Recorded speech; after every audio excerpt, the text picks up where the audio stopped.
Hello kitties, Radhe Radhe. Welcome back to the class. I am Kritika और आज हम इस वीडियो में देखेंगे क्लास 11th का ऑपरेशन ऑन सेट्स। हम देख रहे थे ऑपरेशन ऑन सेट्स में हमने यूनियन ऑफ सेट देख लिया था, है ना। मैंने बोला था ना कि पहले मैं यूनियन ऑफ सेट्स पढ़ाऊंगी, फिर उससे रिलेटेड क्वेश्चंस करेंगे एक्सरसाइज के, फिर इंटरसेक्शन ऑफ सेट्स करवाऊंगी, फिर उससे क्वेश्चंस करेंगे एंड फिर डिफरेंस ऑफ सेट्स। ये 3 टाइप्स के ऑपरेशन ऑन सेट्स होते हैं।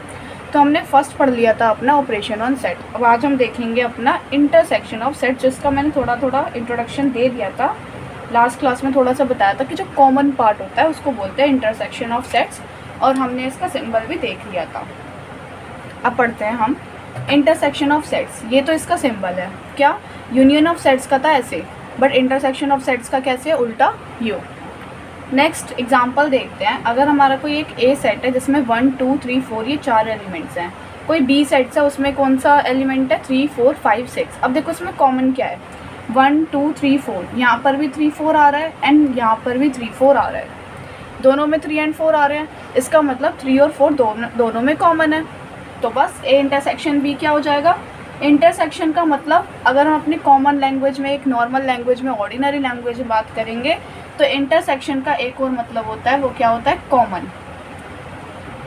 मतलब दोनों में क्या कॉमन है, जो भी दोनों में कॉमन है वही इंटरसेक्शन होगा। क्या कॉमन है, 3 एंड 4, 3 और 4 दोनों इसमें भी हैं, तो वही हो जाएगा हमारा इंटरसेक्शन। इसका वेन डायग्राम देखते हैं। हमने यूनियन ऑफ सेट का वेन डायग्राम देखा था, अब इंटरसेक्शन ऑफ सेट का देखते हैं। ए में एलिमेंट्स थे 1 2 3 4। अब देखो जो ये ए वाला पार्ट है एंड बी वाला पार्ट, ये जो बीच वाला पार्ट है ये कॉमन है ना, इसी को ही बोलेंगे ए इंटरसेक्शन बी वाला पार्ट, ठीक है, जिसमें कॉमन नंबर्स आएंगे। कौन कौन से थे, 3 एंड 4, और 1 2 हमारे ए में थे ही, और 5 6 हमारे बी में थे, और जो दोनों में थे वो थे 3 और 4 जो हम बीच में लिखते हैं। नेक्स्ट हमने यूनियन ऑफ सेट्स की प्रॉपर्टीज़ देखी थी, अब हम इंटरसेक्शन ऑफ सेट्स की कुछ प्रॉपर्टीज़ देखते हैं। क्या है, फर्स्ट है हमारी कम्यूटेटिव लॉ। कम्यूटेटिव लॉ क्या बोलता है, सेम उसी की तरह यूनियन ऑफ लॉ में क्या था कि A union B is equal to B union A, मतलब दोनों ही इक्वल हो जाएगा, है ना। सेम ऐसी है कि ए इंटरसेक्शन बी, अगर हम ए इंटरसेक्शन बी निकालें या बी इंटरसेक्शन ए निकालें, देखो हमने इसमें ए इंटरसेक्शन बी निकाला 3 4, अगर मैं इसमें बोलूँ बी इंटरसेक्शन ए निकालो तो क्या आएगा, तब भी तो यही आएगा, बी और ए में कॉमन क्या है, वही है। तो इसलिए कम्यूटेटिव लॉ ये बोलता है कि चाहे ए इंटरसेक्शन बी लिखो या इसका उल्टा लिखो, कॉमन आएगा और सेम आंसर आएगा, ठीक है। एसोसिएटिव लॉ क्या होता है, वही सेम ब्रैकेट वाला, कि पहले हमने इसके साथ ब्रैकेट ले लिया, ए को अकेला छोड़ दिया, फिर हमने ए के साथ ब्रैकेट ले लिया और सी को अकेला छोड़ दिया, तो ये हमारा होता है एसोसिएटिव लॉ, ठीक है। लॉ ऑफ फाई, फाई का क्या लॉ है, अगर हमने ए का इंटरसेक्शन फाई से लिया, मतलब ए और फाई में से कॉमन पार्ट लेंगे तो फाई आएगा। देखो ए में हमारे कुछ एलिमेंट्स हैं जैसे 1 एंड 2, और एक फाई है, फाई मतलब कुछ भी नहीं, है ना। अब इन दोनों में मैं कॉमन पूछूं कि ए और फाई में क्या कॉमन है, इसमें है 1 2 और इसमें है कुछ नहीं, तो कॉमन क्या है, कॉमन तो कुछ भी नहीं आ रहा, तो बस कुछ भी नहीं मतलब फाई, ठीक है, क्योंकि 1 2 तो कॉमन आ ही नहीं सकता क्योंकि इसमें तो कुछ भी नहीं है ना। तो ये था हमारा फाई।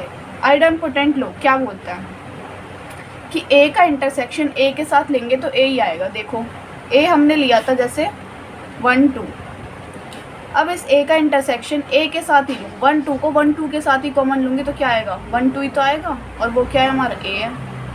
तो बस ये था डिस्ट्रीब्यूटिव लॉ, ये बहुत इंपॉर्टेंट लॉ है डिस्ट्रीब्यूटिव लॉ, इस पे बहुत सारे क्वेश्चंस हम करेंगे एक्सरसाइज में। क्या है डिस्ट्रीब्यूटिव लॉ, कि अगर हमारा ये दिया है कि ए इंटरसेक्शन सी, ए इंटरसेक्शन और ये ब्रैकेट है कि ए का इंटरसेक्शन लेना है बी यूनियन सी के साथ, तो क्या हो जाएगा, पहले जैसे हम ब्रैकेट ओपन करते थे सेम वैसे पहले ए को बी के साथ लेंगे, किसके साथ, इंटरसेक्शन, तो ए इंटरसेक्शन बी, बीच में क्या यूनियन, तो इन दोनों के बीच में भी क्या आ जाएगा यूनियन, फिर ए का सी के साथ इंटरसेक्शन, ठीक है। ए इंटरसेक्शन कॉमन है मतलब दोनों के साथ आएगा, तो A intersection B, A intersection C, और बीच में क्या यूनियन, तो यूनियन, ठीक है। एक आता है लॉ ऑफ यू, मतलब यूनियन का क्या लॉ होता है कि ए का हम इंटरसेक्शन अगर यूनिवर्सल सेट के साथ लेंगे तो ए ही आएगा। देखो ए में हमारे एलिमेंट्स है 1 2, और यूनिवर्सल सेट तो क्या होता है जिसमें सब कुछ होता है, जैसे अगर बहुत सारे एलिमेंट्स ले लेते हैं, ठीक है, ऐसे। और अगर मैं इन दोनों में कॉमन पूछूँ ए और यू में क्या होता है, तो 1 2 इसमें भी और 1 2 इसमें भी है, क्या ही कॉमन आएगा, बस 1 2 ही तो कॉमन आएगा जो कि क्या है ए, तो इसलिए ए का इंटरसेक्शन यूनियन के साथ क्या ही होगा, हमारा ए ही होगा, ठीक है। ये तो था हमारा इंटरसेक्शन। अब हम देखते हैं अपनी एक्सरसाइज के आगे के क्वेश्चन। 1 to 4 तक हमारे यूनियन के क्वेश्चन थे जो हमने लास्ट क्लास में करे थे। अब हम करेंगे क्वेश्चन नंबर 5 जो कि इंटरसेक्शन का क्वेश्चन है। इंटरसेक्शन का देखते हैं क्या बोला है, find the intersection of each pair of set, सबका इंटरसेक्शन निकालो जो क्वेश्चन नंबर 1 में हमें दिए थे। क्वेश्चन नंबर 1 में हमें ये सब पार्ट्स दिए थे और इसका यूनियन ऑफ सेट निकालने के लिए बोला था। अब बोला इंटरसेक्शन ऑफ सेट निकालो, सिंपल है ये भी।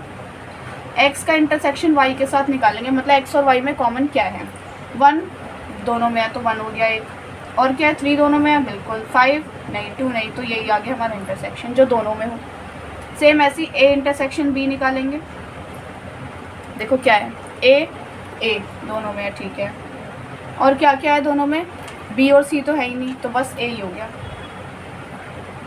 इसका इंटरसेक्शन। नेक्स्ट देखते हैं, इसमें देखो इस ए में हमारे कौन कौन से एलिमेंट्स आ जाएंगे, क्या बोला, नेचुरल नंबर मल्टीपल ऑफ 3, और 3 के मल्टीपल मतलब 3 6 9 मतलब 3 की टेबल। और बी में क्या क्या आ जाएगा, नेचुरल नंबर लेस देन 6 मतलब 1 2 3 4 एंड 5। अब देखो इसमें क्या कॉमन आएगा,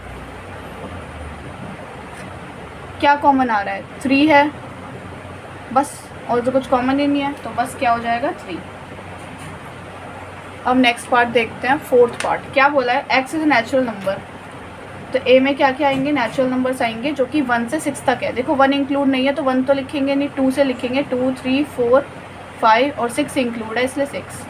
बी में देखते हैं, बी में क्या क्या लिखेंगे, 6 to 10, बट 6 और 10 दोनों इंक्लूड नहीं है तो 7 8 9 बस। अब देखो दोनों में कुछ कॉमन आ रहा है क्या, नहीं कुछ भी कॉमन नहीं आ रहा, ध्यान से देखो है ना, तो ए इंटरसेक्शन बी क्या हो जाएगा, जब कुछ भी कॉमन नहीं आता तो 5, ठीक है। नेक्स्ट अब हम चलते हैं अपने फिफ्थ पार्ट पर। फिफ्थ पार्ट क्या बोल रहा है, ए में एलिमेंट्स दिए हैं 1 2 3 और बी है हमारा 5, इन दोनों में क्या कॉमन आएगा, मैंने बताया था कि किसी का भी इंटरसेक्शन 5 के साथ लेते हैं अगर, कौन सा लॉ ऑफ 5 का, तो क्या आता है हमारा 5 आता है, इन दोनों में देखो कुछ कॉमन है नहीं है तो 5 हो गया, बस सिंपल। अब देखते हैं अपना क्वेश्चन नंबर 6 क्या बोल रहा है, if a is equal to 3 5 7 9 11, b में कुछ है 7 9 11 13, c में है 11 13 15 एंड d में है 15 एंड 17। फाइंड करना है सबसे पहले a इंटरसेक्शन b, तो a इंटरसेक्शन b क्या आएगा, देखो मतलब a और b में क्या कॉमन है, a और b में क्या कॉमन है, 3 5 तो है नहीं, 7 आ रहा है 9 आ रहा है एंड 11 आ रहा है, तो 7 9 11, ठीक। बहुत सिंपल क्वेश्चंस होते हैं ये, यूनियन पे इंटरसेक्शन पे बहुत सिंपल। नेक्स्ट देखते हैं बी इंटरसेक्शन सी, मतलब बी और सी में क्या कॉमन है, बी एंड सी में 11 है 13 है बस, तो यही आ जाएगा 11 एंड 13। नेक्स्ट मैंने आपको यूनियन में भी समझाया था, अगर 3 का होता है तो क्या लेते हैं, पहले 2 का ले लो, फिर जो उसका आंसर आएगा उसको तीसरे के साथ, बस यही लिखेंगे। इसको हम क्या लिख सकते हैं, ए यूनियन सी, पहले इसके साथ ब्रैकेट ले लो और फिर डी का ले लेना इसके साथ, तो ए इंटरसेक्शन सी निकालते हैं। ए और सी में क्या कॉमन है, ए इंटरसेक्शन सी, 3 5 तो नहीं है, 7 भी नहीं है, 9 भी नहीं है, 11, बस 11 कॉमन है तो 11 लिख लिया। अब इसका इंटरसेक्शन किसके साथ होगा, इसका इंटरसेक्शन होगा हमारा इस पूरे का इंटरसेक्शन डी के साथ, मतलब इस 11 का इंटरसेक्शन डी के साथ, 11 एंड 15 एंड 17 कुछ कॉमन है नहीं है तो 5, ठीक है। Next fourth part, A intersection C, A में क्या है 3 5 7 9 11, सी में देखते हैं 11, बस 11 ही कॉमन आ रहा है तो बस। Next B intersection D, B and D में क्या कॉमन है, कुछ भी कॉमन नहीं दिख रहा तो 5।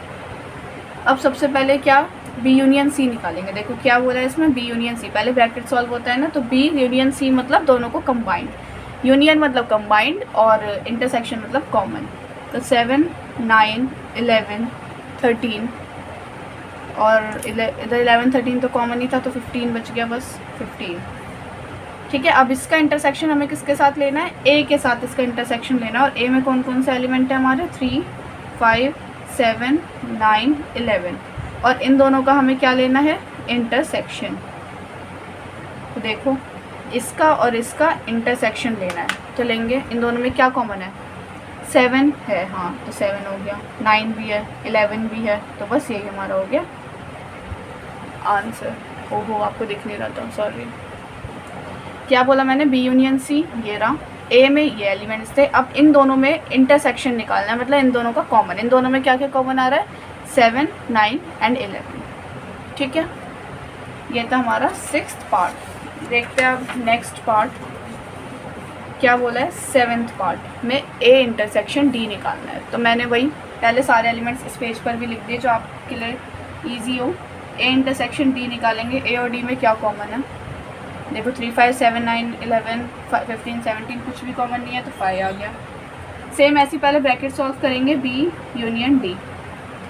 तो देखो बी और डी का यूनियन, तो सब कंबाइन करके लिख देंगे 7, 9, 11, 13 और डी में क्या है 15 एंड 17। ये हो गया। अब ए में क्या क्या थे, 3, 5, 7, 9, 11 और अब इन दोनों का इंटरसेक्शन, इसका और इसका इंटरसेक्शन कैसे निकालेंगे, इन दोनों में कॉमन क्या क्या है, 7, 9 एंड 11, बस यही है 7, 9 एंड 11। ये रिपीटिंग है क्वेश्चंस, नहीं। चलो नेक्स्ट देखते हैं 9th पार्ट। बहुत सिंपल क्वेश्चंस होते हैं ये, मैं आपसे हर बार यही बोल रही हूँ क्योंकि ये सच में बहुत ईजी है, आप आराम से कर लोगे। नेक्स्ट देखते हैं 9th part, A intersection B और फिर बी यूनियन सी और फिर इन दोनों का इंटरसेक्शन। तो सबसे पहले हम ये निकालते हैं, ए इंटरसेक्शन बी। ए और बी में क्या कॉमन है, देखो 7, 9 एंड 11 कॉमन है बस।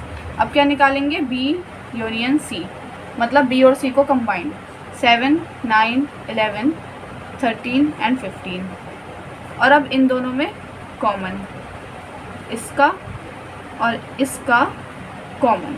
तो इन दोनों में कॉमन क्या क्या आ रहा है, 7, 9, 11, बस यही 3 कॉमन आ रहे हैं। देखो बार बार यही आंसर मिल रहा है, कोइंसिडेंस।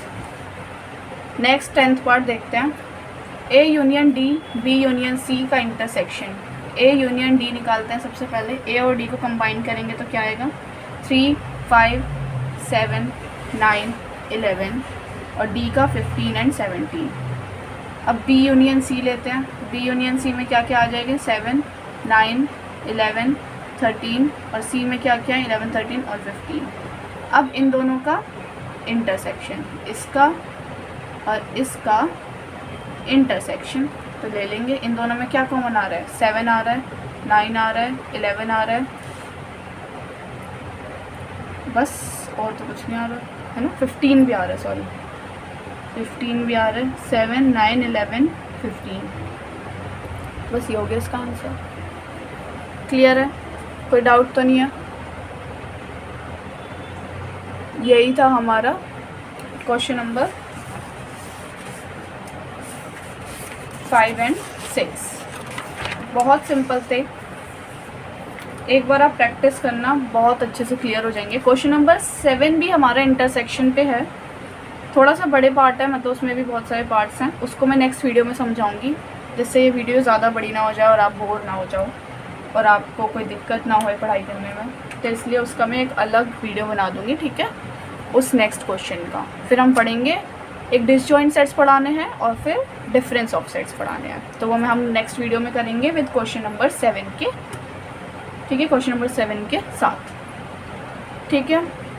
कोई भी डाउट हो, एक बार ये आप 1-2 बार इस वीडियो को देखना, फिर सेल्फ करना, बहुत अच्छे से क्वेश्चंस हो जाएंगे। कोई भी डाउट होता है मुझे कमेंट सेक्शन में बताना, मैं सारे डाउट सॉल्व करूँगी।